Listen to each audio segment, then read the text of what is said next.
ಅವಧೂತ ಚಿಂತನ ಶ್ರೀ ಗುರುದೇವ ದತ್ತ. ಸಿಂಹರಾಶಿ ಸೆಪ್ಟೆಂಬರ್ 2026 ಮಾಸ ಭವಿಷ್ಯ. ಸಾಮಾನ್ಯ ಫಲಗಳು, ಗೋಚಾರ ಆಧಾರಿತ ಫಲಗಳು ಮಾತ್ರ. ನಾನು ಅತ್ರಿಪುತ್ರ 007 ನಾಮ್ ತೋ ಸುನಾ ಹೋಗ. ಸೂರ್ಯನಿಂದ ಆರಂಭಿಸೋಣ. ರಾಶಾಧಿಪತಿ ಸೂರ್ಯನ ಸಂಚಾರ. ಪ್ರತಿ ಮಾಸದಂತೆ ಸೂರ್ಯ ಈ ಮಾಸದಲ್ಲಿಯೂ ಕೂಡ ಸಂಕ್ರಮಣದ ರೂಪದಲ್ಲಿ ತನ್ನ ರಾಶಿಯನ್ನು ಪರಿವರ್ತನೆ ಮಾಡಿಕೊಳ್ಳುತ್ತಾನೆ. ಸೆಪ್ಟೆಂಬರ್ 17ರಂದು ಸೂರ್ಯ ಬುಧನ ಕನ್ಯಾ ರಾಶಿಯಲ್ಲಿ ಪ್ರವೇಶ ಮಾಡ್ತಾನೆ. ನಿಮ್ಮ ದ್ವಿತೀಯ ಭಾವದಲ್ಲಿ ಸೂರ್ಯನ ಸಂಚಾರ ಇರಲಿದೆ. ಅದಕ್ಕೂ ಮುಂಚೆ ಮೊದಲಿನ 17 ದಿನ ಸೂರ್ಯನ ಸಂಚಾರ ಸ್ವಂತ ರಾಶಿ ಸಿಂಹ ರಾಶಿಯಲ್ಲಿ ಇರಲಿದೆ. ಪೂರ್ವಾರ್ಧದಲ್ಲಿ ಸೂರ್ಯ ಸ್ವಂತ ರಾಶಿಯಲ್ಲಿ ಸಂಚರಿಸುತ್ತಾ ಆತ್ಮವಿಶ್ವಾಸವನ್ನು ಕೊಡ್ತಾನೆ, ಉತ್ಸಾಹವನ್ನು ಕೊಡ್ತಾನೆ, ಆನಂದವನ್ನು ಕೊಡ್ತಾನೆ, ಧೈರ್ಯವನ್ನು ವೃದ್ಧಿಸ್ತಾನೆ. ಸೂರ್ಯ ರಾಶಿಯಲ್ಲಿದ್ದಾಗ ಅಹಂವನ್ನು ಕೂಡ ಕೊಡ್ತಾನೆ, ರಾಯಲ್ ಬಿಹೇವಿಯರ್ ಕೊಡ್ತಾನೆ, ತುಂಬ ಸುತ್ತಾಡಿಸ್ತಾನೆ, ಉತ್ತಮ ಆರೋಗ್ಯ ಕೊಡ್ತಾನೆ. ಇನ್ನು ರೋಗ ನಿರೋಧಕ ಶಕ್ತಿಯು ಒಂದು ಕಡೆಯಿಂದ ಕೊಡ್ತಾನೆ. ಆದರೆ ಇದು ಜಾಸ್ತಿ ದಿನ ಇರೋದಿಲ್ಲ. ಸಹಜವಾಗಿಯೇ ಸೂರ್ಯ ರಾಶಿಯಲ್ಲಿ ಬಂದಾಗ ಅನ್ಯಗ್ರಹಗಳನ್ನು ಪರಿಗಣಿಸಿದಾಗ ಸೂರ್ಯನಿಂದ ಯಾವುದೇ ಸಮಸ್ಯೆ ಆಗದೇ ಇದ್ದರೂ ಕೂಡ ಸೂರ್ಯ ಪಿತ್ತದಲ್ಲಿ ವೃದ್ಧಿಯನ್ನುಂಟು ಮಾಡ್ತಾನೆ. ಹೀಗಾಗಿ ಶರೀರವು ಕೆಟ್ಟು ಹೋದ ಆರೋಗ್ಯವನ್ನು ಸೂರ್ಯನು ಇಲ್ಲಿ ಸುಧಾರಿಸಲು ಪ್ರಯತ್ನ ಪಡ್ತಾನೆ. ಆದರೆ ಸೂರ್ಯನು ಇಲ್ಲಿ ವಿಫಲನಾಗ್ತಾನೆ. ಸೂರ್ಯ ಆವೇಶ ಕೊಡ್ತಾನೆ, ಅಹಂಕಾರ ಕೊಡ್ತಾನೆ, ಸಹನೆ ತಾಳ್ಮೆಯನ್ನು ಕಡಿಮೆ ಮಾಡ್ತಾನೆ, ಶೀಘ್ರ ಕೋಪ ಕೊಡ್ತಾನೆ, ತಾಪ ಆವೇಶವನ್ನು ಕೊಡ್ತಾನೆ. ಅಧಿಕ ರೋಗಗ್ರಸ್ತವಾಗಿದ್ದರೂ ಕೂಡ ಅದನ್ನು ತಡೆಯಲು ಪ್ರಯತ್ನ ಪಟ್ಟು ವಿಫಲವಾಗುವನು. ಉತ್ತಮ ಬುದ್ಧಿ ಇರುತ್ತದೆ, ನೇತ್ರ ಸಮಸ್ಯೆ ಬರುತ್ತದೆ. ವಿಶೇಷವಾಗಿ ಉಷ್ಣ ಶರೀರ ರಾಶಿಯಲ್ಲಿ ಸೂರ್ಯ ಬಂದಾಗ ಸೂರ್ಯ ಇಸ್ ಕಾರಕ ಫಾರ್ ಹೀಟ್. ಇದರ ಜೊತೆ ಪಿತ್ತ ಪ್ರಕೃತಿ ಬರುತ್ತದೆ. ಇಲ್ಲಿ ಸೂರ್ಯ ಒಬ್ಬ ಅಗ್ನಿತತ್ವವನ್ನು ಹೊಂದಿರುವಂಥ ಗ್ರಹ. ಇದು ಅಗ್ನಿ ರಾಶಿಯಾಗಿದೆ. ನಿಮ್ಮ ರಾಶಿಯೂ ಕೂಡ ಅಗ್ನಿ ರಾಶಿಯಾಗಿದೆ. ಹೀಗಾಗಿ ಅಗ್ನಿ ರಾಶಿಯಲ್ಲಿ ಸೂರ್ಯ ಪಿತ್ತವನ್ನು ವೃದ್ಧಿಸುವನು. ಆಲ್ರೆಡಿ ಶರೀರದಲ್ಲಿ ಇರುತ್ತದೆ. ವ್ಯಾಧಿಗಳು ಮುಂಚೆಯಿಂದಲೂ ಇರ್ತವೆ ಅನ್ಯ ಗ್ರಹಗಳ ಸ್ಥಿತಿಗತಿಗಳಿಂದ. ಹೀಗಾಗಿ ಗೋಚಾರದ ಸೂರ್ಯ ಅದನ್ನು ತಡೆಯಲು ಪ್ರಯತ್ನಿಸಿದರೂ ವಿಫಲನಾಗ್ತಾನೆ. ವಿಶೇಷವಾಗಿ ಪಿತ್ತ ಪ್ರಕೃತಿಯಿಂದ ಸಮಸ್ಯೆಗಳು, ತುಂಬ ಜನರಿಗೆ ಹಾಸ್ಪಿಟಲೈಸೇಷನ್ ಹೋಗಬೇಕಾಗುತ್ತದೆ, ಹೊಟ್ಟೆಯಲ್ಲಿ ಸಮಸ್ಯೆಗಳು ಬರ್ತವೆ. ಎಷ್ಟೋ ಜನರಿಗೆ ಶಸ್ತ್ರಚಿಕಿತ್ಸೆ ಯೋಗ ಇರ್ತದೆ. ಎಸ್ಪೆಷಲಿ ಹಾಸ್ಪಿಟಲೈಸೇಷನ್ ಯೋಗ ಇರುತ್ತೆ. ಕಳೆದ ಮಾಸದಲ್ಲಿ ಆಗಸ್ಟ್ 12ರಂದು ನಡೆದ ಸೂರ್ಯಗ್ರಹಣ ಮತ್ತು ಆಗಸ್ಟ್ 28ರಂದು ನಡೆದ ಚಂದ್ರಗ್ರಹಣ ಎರಡನ್ನೂ ಕೂಡ ಸೆಪ್ರೇಟ್ ವಿಡಿಯೋ ಮಾಡಲಾಗಿದೆ. ಅದರಲ್ಲಿ ಡೀಟೇಲ್ ಆಗಿ ವಿವರಣೆಯನ್ನು ನೀಡಲಾಗಿದೆ. ಪ್ಲೇಲಿಸ್ಟ್ನಲ್ಲಿ ಇದೆ, ಇನ್ನೂ ಕೂಡ ನೋಡ್ಬೋದು. ಹೀಗಾಗಿ ಸೂರ್ಯ ಆರೋಗ್ಯವನ್ನು ವೃದ್ಧಿ ಮಾಡಲು ನೋಡ್ತಾನೆ, ಆದರೆ ಯಶಸ್ವಿ ಆಗಲಾರ. ಪಿತ್ತ ಪ್ರಕೃತಿ ಹೆಚ್ಚಾಗಿರೋ ಕಾರಣ ನೇತ್ರ ಸಮಸ್ಯೆ, ಉಷ್ಣ ಶರೀರ. ಇಲ್ಲಿ ಅಗ್ನಿಯು ಸರ್ವರೋಗಕ್ಕೆ ಅಗ್ನಿಯು ಕಾರಣವಾಗುತ್ತದೆ. ಇಲ್ಲಿ ಸಮ ಅಗ್ನಿ ಇರಲ್ಲ. ಅಗ್ನಿ ಯಾವ ರೀತಿ ಇರುತ್ತದೆ? ಒಂದು ರೀತಿ ವಿಷಮ ಅಗ್ನಿ ಇರಬಹುದು, ಅದು ವಾತವನ್ನು ವೃದ್ಧಿ ಮಾಡಬಹುದು. ಅದರ ಜೊತೆ ತೀಕ್ಷ್ಣ ಅಗ್ನಿ ಇರಬಹುದು, ಅದು ಪಿತ್ತವನ್ನು ನೀಡಬಹುದು. ಅಥವಾ ಮಂದ ಅಗ್ನಿ ಇರಬಹುದು, ಅದು ಕಫವನ್ನು ನೀಡಬಹುದು. ಈ ರೀತಿಯಾಗಿ ಸೂರ್ಯನು ವಿಶೇಷವಾಗಿ ಪಿತ್ತವನ್ನು ಕೊಡ್ತಾನೆ. ಪಿತ್ತದಿಂದ ಜಾಸ್ತಿ ವೃದ್ಧಿಯನ್ನು ಮಾಡ್ತಾನೆ. ಇನ್ನು ಉತ್ತರಾರ್ಧದಲ್ಲಿ ದ್ವಿತೀಯ ಭಾವದಲ್ಲಿ ಬಂದಂಥ ಸೂರ್ಯ ಇಲ್ಲಿ ಮತ್ತೆ ನೇತ್ರಪೀಡೆಯನ್ನು ಕೊಡ್ತಾನೆ. ಕುಟುಂಬದ ಸದಸ್ಯರೊಡನೆ ಕಲಹವನ್ನುಂಟು ಮಾಡಿಸ್ತಾನೆ. ಸೂರ್ಯ ಸಂಗಾತಿ ಮತ್ತು ಸಂಗಾತಿಯ ಪರಿವಾರದವರೊಡನೆ ಕಿರಿಕಿರಿಯನ್ನುಂಟು ಮಾಡಿಸುವನು.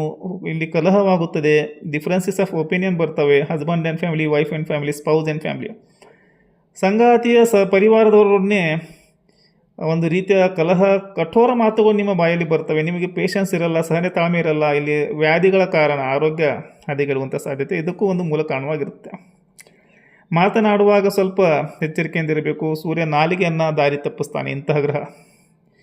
ಹೀಗೆ ಸೂರ್ಯನ ಫಲಗಳು ಇರ್ತವೆ. ಸೂರ್ಯನ ನಂತರ ಗುರುವಿನ ಫಲಗಳು ನೋಡೋಕೆ ಹೋದರೆ 5th lord in 12th house, 8th lord in 12th house exalted. ಉಚ್ಚ ರಾಶಿಯಲ್ಲಿ ಗುರು ಕರ್ಕದಲ್ಲಿದ್ದಾನೆ, ಹೌಸ್ ಆಫ್ ಲಾಸ್ನಲ್ಲಿದ್ದಾನೆ, ವ್ಯಯದಲ್ಲಿದ್ದಾನೆ. ಗುರು ಅಂದರೆ ಜೀವವು ದೂರದಲ್ಲಿ ಹೋಗಿದೆ, ವ್ಯಯದಲ್ಲಿ ಹೋಗಿದೆ. That means hospitalisation is also possible for few people, not for every person.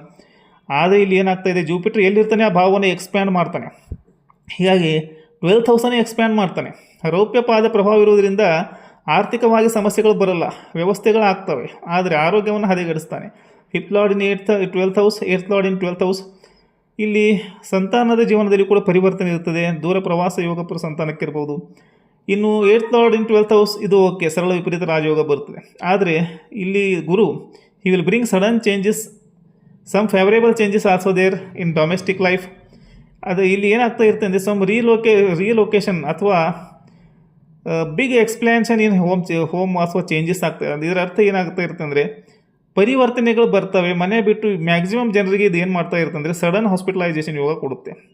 Sometimes wrong diagnosis, ತಪ್ಪು ಮೆಡಿಕಲ್ ಟ್ರೀಟ್ಮೆಂಟ್ ಆಗ್ಬೋದು. ಇಲ್ಲಿ ಇದರಿಂದ ಸೆಕೆಂಡ್ ಒಪಿನಿಯನ್ ಅಥವಾ ಬೇರೆ ಚಿಕಿತ್ಸೆಗೆ ಅಂತ ಹೋಗ್ತಾರೆ. ಮೊದಲಿನ ಚಿಕಿತ್ಸೆನ ಬಿಡಬೇಕಾಗುತ್ತೆ. ಮೊದಲೇ ಡಾಕ್ಟ್ರು ಮೊದಲಿನ ಚಿಕಿತ್ಸೆ ಬಿಟ್ಟು ಎಲ್ಲ ಹೊಸವನ್ನು ಫ್ರೆಶ್ ಆಗಿ ಸ್ಟಾರ್ಟ್ ಮಾಡಬೇಕಾಗುತ್ತೆ. ಅದು ಕೂಡ ದೂರದಲ್ಲಿ ಹೋಗಬೇಕಾಗುತ್ತದೆ.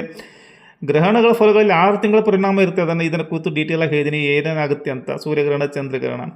So you have to pay your attention to your health. Chronic health issues may come. ಇದರ ಜೊತೆ ಹೊಟ್ಟೆ ಸಮಸ್ಯೆಗಳು ಬರ್ತವೆ. ಹೊಟ್ಟೆಯಲ್ಲಿ ಸಮಸ್ಯೆ ಇರ್ತದೆ, ಆದರೆ ಡಯಾಗ್ನೋಸೇ ಬೇರೆ ಕಡೆ ಆಗ್ತಾ ಇರುತ್ತೆ. ಇನ್ನು ಈಗ ಏನಾಗ್ತಾ ಇರುತ್ತೆ, ಡಾಕ್ಟರ್ ಚೇಂಜ್ ಮಾಡ್ಬೋದು, ಅಥವಾ ಪ್ರೆಸ್ಕ್ರಿಪ್ಷನ್ಸೇ ಚೇಂಜ್ ಆಗ್ಬೋದು, ಅಥವಾ ಟ್ರೀಟ್ಮೆಂಟ್ ಮೆಥಡ್ ಚೇಂಜ್ ಆಗ್ಬೋದು, ಹಾಸ್ಪಿಟಲ್ ಚೇಂಜ್ ಆಗ್ಬೋದು, ದೂರದ ಪ್ರದೇಶಕ್ಕೆ ಹೋಗುವಂಥ ಸಾಧ್ಯತೆ ಇರುತ್ತದೆ. ಸ್ಪಿರಿಚುವಲ್ಲಿ ಜರ್ನಿನ ಕೂಡ ಗುರು ಕೊಡ್ತಾನೆ. ಪಾದುಕೆ ದರ್ಶನ ಮಾಡಿದ್ರೆ, ಪಾದುಕೆ ಇರುವಂಥ ಗುರುಗಳ ದರ್ಶನ ಮಾಡಿದರೆ ಫಲಗಳು ಉತ್ತಮವಾಗಿ ಸಿಗ್ತವೆ. ಇಲ್ಲಿ ಮನೆಯಲ್ಲಿ ಮೆಂಟಲ್ ಪೀಸ್ ಇರಲ್ಲ, ಅನಾರೋಗ್ಯ, ಡೊಮೆಸ್ಟಿಕ್ ಲೈಫು ಡಿಸ್ಟರ್ಬೆನ್ಸ್ ಕೂಡ ಸ್ವಲ್ಪ ಇರುತ್ತೆ. ಸ್ಪೆಕ್ಯುಲೇಷನ್ಸ್ಗಳು ವರ್ಕೌಟ್ ಆಗಲ್ಲ, ಅದೃಷ್ಟ ಪರೀಕ್ಷೆ ಮಾಡಬಾರ್ದು. ಹೀಗಾಗಿ ಒಂದು ರೀತಿಯ ಅವ್ಯಕ್ತ ಭಯನೂ ಇರ್ತದೆ. ಅನ್ನೋನ್ ಪ್ಲೇಸ್ಗೆ ಹೋಗಬೇಕಾಗುತ್ತೆ. You have to get the divine advice, or you will get the divine advice from a person who is far away place from your native place.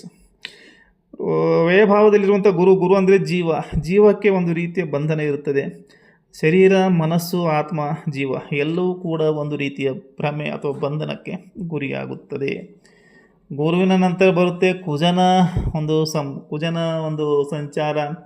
Kuja ಬಾಧಕೇಶನಾಗಿ 4th lord, 9th lord 11th ಹೌಸಲ್ಲಿ ಬಂದುಬಿಟ್ಟು September 18ರವರೆಗೂ 11th ಹೌಸಲ್ಲಿ ಕುಜನ ಸಂಚಾರ. ಭಾವ ಆಧಾರಿತ ಫಲಗಳು okay, ಆದರೆ ಬಾಧಕೇಶನಾಗಿರುವನು. ಹೀಗಾಗಿ ಬಾಧಕತೆಯ ಫಲಗಳು ಎಲ್ಲಿ ಹೋಗಲ್ಲ, ಅವು ಸಿಗ್ತವೆ. ಗ್ರಹವು ತನ್ನ ಬಾಧಕತೆಯನ್ನು ಬಿಡಲ್ಲ. 11th ಹೌಸ್ಗೆ ಬಂದರೆ 5th ಹೌಸ್ ಆ್ಯಕ್ಟಿವೇಶನ್ ಮಾಡಿ ಡಿಸೈರ್ಗಳು ಫುಲ್ಫಿಲ್ಮೆಂಟ್ ಮಾಡೋದು, ವಿಶಸ್ ಫುಲ್ಫಿಲ್ಮೆಂಟ್ ಮಾಡೋದು ಆ ಥರ ಇರಲ್ಲ. ಅದೆಲ್ಲ ಇದ್ರೂ ಕೂಡ ಅದರ ಜೊತೆಗೆ ನಾನು ಬಾಧಕನಾಗಿದ್ದೇನೆ, ಹೀಗಾಗಿ ಬಾಧಕತೆಯ ಫಲಗಳನ್ನು ನೀಡುತ್ತೇನೆ ಎಂದು ಹೇಳುತ್ತೆ. ಹೀಗಾಗಿ ಕುಜ 11th ಹೌಸಲ್ಲಿ ಬಂದಾಗ ಡಿಸೈರ್ಗಳು, ಇಚ್ಛೆಗಳು ಪೂರ್ತಿ ಆಗೋದು ಒಂದು ಪಾರ್ಟು. ಶುಭ ಫಲಗಳು 5th ಹೌಸ್ ಆ್ಯಕ್ಟಿವೇಶನ್, ಇಚ್ಛಾಪೂರ್ತಿ. ಆದರೆ ಇಲ್ಲಿ ಕುಜ ಸ್ವಲ್ಪ ಸಮಸ್ಯೆಗಳನ್ನು ಕೂಡ ಕೊಡ್ತಾನೆ. ಬಾಧಕತೆಯ ಕಾರಣ ಕುಜ ಸ್ಥಾವರ ಜಂಗಮ ಯೋಗ ಕೊಡ್ತಾನೆ. ಕೆಲವೊಬ್ಬರಿಗೆ ಲ್ಯಾಂಡ್ಸು, ಬಿಲ್ಡಿಂಗ್ಸು, ಪ್ರಾಪರ್ಟೀಸು, ವೆಹಿಕಲ್ಸು. ನೀವಿಲ್ಲ ಅಂದರೆ ನಿಮ್ಮ ಕುಟುಂಬದ ವ್ಯಕ್ತಿಗಳಿಗೆ ಇದು ಬರುತ್ತೆ. ಆದಾಯದಲ್ಲಿ ವೃದ್ಧಿ ಆಗುತ್ತೆ, ಗೇನ್ಸು, ಪ್ರಾಫಿಟ್ಸು. ಸೋಷಿಯಲ್ ಸರ್ಕಲ್ನಿಂದ ಸ್ವಲ್ಪ ಒಳ್ಳೆಯ ಸಪೋರ್ಟ್ ಸಿಗುತ್ತೆ. ಆದರೆ ಒಂದು ಮಾತು ನೆನಪಿಡಬೇಕು, ಒಂದು ಕಡೆ ಬಾಧಕತೆ ಇದೆ, ಇನ್ನೊಂದು ಕಡೆ ಭಾವಾಧಾರಿತ ಫಲಗಳು ಚೆನ್ನಾಗಿದ್ದಾವೆ. ಹೀಗಾಗಿ ಬಾಧಕತೆ ಇಲ್ಲಿ ನಿಮಗೆ ಸೋಷಿಯಲ್ ಸರ್ಕಲ್ ಸಪೋರ್ಟ್ ಮಾಡಬೇಕಂದ್ರೆ ಅರ್ಥ ಹಾನಿ ಮಾಡ್ಕೋಬೇಕು. ಹೇಗೆ ಇತರರಿಗಾಗಿ ಖರ್ಚು ಮಾಡೋ ಪ್ರಸಂಗ ಬರುತ್ತದೆ. ನಿಮ್ಮ ಲೆವೆಲು, ಸ್ಟ್ಯಾಂಡರ್ಡು ಮೇಂಟೈನ್ ಮಾಡೋಕ್ಕೆ ಖರ್ಚು ಮಾಡಬೇಕು. ಶೋ ಆಫ್ ಮಾಡೋಕ್ಕೂ ಖರ್ಚು ಮಾಡಬೇಕು.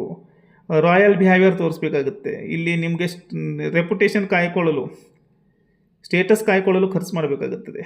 ಹೀಗಾಗಿ ಲೈಫು ಸ್ವಲ್ಪ ಸೂಪರ್ ಲೈಫ್ ಇರಬೇಕಾಗುತ್ತೆ. ಎಲ್ಲರ ಸಪೋರ್ಟ್ ಸಿಗಬೇಕಾದ್ರೆ ನಿಮಗೆ ಇಲ್ಲಿ ಆ ಗ್ರೂಪನ್ನು, ಸೋಷಿಯಲ್ ಗ್ರೂಪನ್ನು ಮೇಂಟೈನ್ ಮಾಡಲು, ಇನ್ಫ್ಲೂಯೆನ್ಸ್ ಮಾಡಲು ನಿಮಗೆ ಈ ರೀತಿಯ ಖರ್ಚನ್ನು ಕೂಡ ಕೊಡುತ್ತೆ. ಹೀಗಾಗಿ ದ್ವಿಮುಖ ನೀತಿ ಎಂದಿಗೂ ಒಳ್ಳೆಯದಲ್ಲ. ಸೋಷಿಯಲ್ ಸರ್ಕಲ್ನಲ್ಲಿ ಅದರ ಬಗ್ಗೆ ಕಾಳಜಿ ವಹಿಸಿ. ಟೂ ಮಚ್ ಆಫ್ ಡೈನಾಮಿಸಮ್ ಬೇಡ, ತಟಸ್ಥವಾಗಿರಬೇಕು. Avoid arguments. ಕುಜನ ನಂತರ ರಂಧ್ರ ಭಾವದಲ್ಲಿ ಶನಿ ಮಾಸ ಪೂರ್ತಿ ವಕ್ರಗತಿಯಲ್ಲಿ ಸಂಚಾರ. ಅಷ್ಟಮ ಶನಿಯ ಸಂಚಾರ ಇದೆ. ತುಂಬ ಡಿಫಿಕಲ್ಟ್ ಇರುತ್ತೆ. ಅಷ್ಟಮ ಶನಿ ಚಕ್ರವ್ಯೂಹದಲ್ಲಿ ಸಿಲುಕಿಸುವನು. Sudden health issues, sudden downfall ಆಗುತ್ತೆ ಹೆಲ್ತ್ನಲ್ಲಿ. ಸೂರ್ಯ ಮೊದಲನೇ ಭಾವದಲ್ಲಿದ್ದರೆ ಆರಂಭದ 15 ದಿವಸ ಏನೋ ಮೇಂಟೈನ್ ಮಾಡೋಕ್ಕೆ ನೋಡ್ತಾನೆ. ಆದರೆ ಅಷ್ಟಮದ ಶನಿ, ಸೂರ್ಯ ಶನಿ ಷಡಾಷ್ಟಮ ಬಂದುಬಿಡ್ತಾರೆ.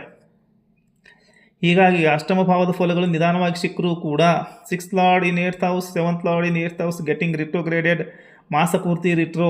ಗಂಡಾಂತರ, ಮೃತ್ಯು ಭಾವ, ನಿಗೂಢ ಭಾವ, ರಹಸ್ಯ ಭಾವ, ಮಾಂಗಲ್ಯ ಭಾವದಲ್ಲಿ ಇರ್ತಾನೆ ಶನಿ. ಐಸೋಲೇಷನ್ ಮಾಡ್ತಾನೆ. ಮಾರಲ್ ಐಸೋಲೇಷನ್ ಇರ್ಬೋದು. ದಾಂಪತ್ಯ ಸುಖ ಶೂನ್ಯ ಮಾಡ್ತಾನೆ. ಅದರ್ಸ್ ಪ್ರಾಪರ್ಟಿ ರಿಲೇಟೆಡ್ ಇವೆಂಟ್ಸ್ ಆಗ್ತವೆ. ಇನ್ಲಾಸ್ಗಳ ಜೊತೆ ಕಿರಿಕಿರಿ ಆಗುವಂಥದ್ದು, ಪೆಂಡಿಂಗ್ ಕರ್ಮಗಳಿರ್ತವೆ. ಚಕ್ರವ್ಯೂಹದಲ್ಲಿ ನಿಶ್ಚಿತವಾಗಿಯೂ ಕೂಡ ಲಾಕ್ ಆಗುವಂಥ ಸಾಧ್ಯತೆಗಳಿರ್ತವೆ.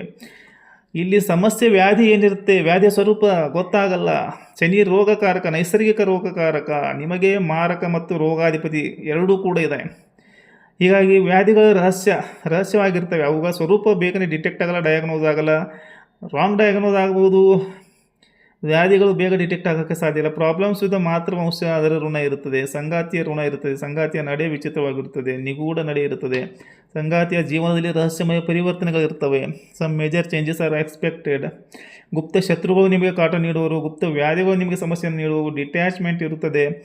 ವಾಹನ ಚಾಲನೆಯಲ್ಲಿ ಜಾಗ್ರತೆಯನ್ನು ವಹಿಸಬೇಕು. ದಾಂಪತ್ಯ ಕಲಹ ಅಥವಾ ಮಾರಲ್ ಐಸೋಲೇಷನ್ ಇರುತ್ತದೆ. ಸುಖಶೂನ್ಯ. ಕೆಲವರಿಗೆ ಡಿಪ್ರೆಷನ್ ಇರುತ್ತದೆ. ಇನ್ನು ಕೆಲವರು ಹ್ಯಾಬಿಟೆಡ್ ವ್ಯಕ್ತಿಗಳಾಗೋರು. ಸಬ್ಸ್ಕ್ರೈಬ್ ಮಾಡಿ, ವಿಡಿಯೋ ಇಷ್ಟ ಲೈಕ್ ಮಾಡಿ ಮತ್ತು ಶೇರ್ ಮಾಡಿ. ಶ್ರೀ ಗುರುದೇವ ದತ್ತ.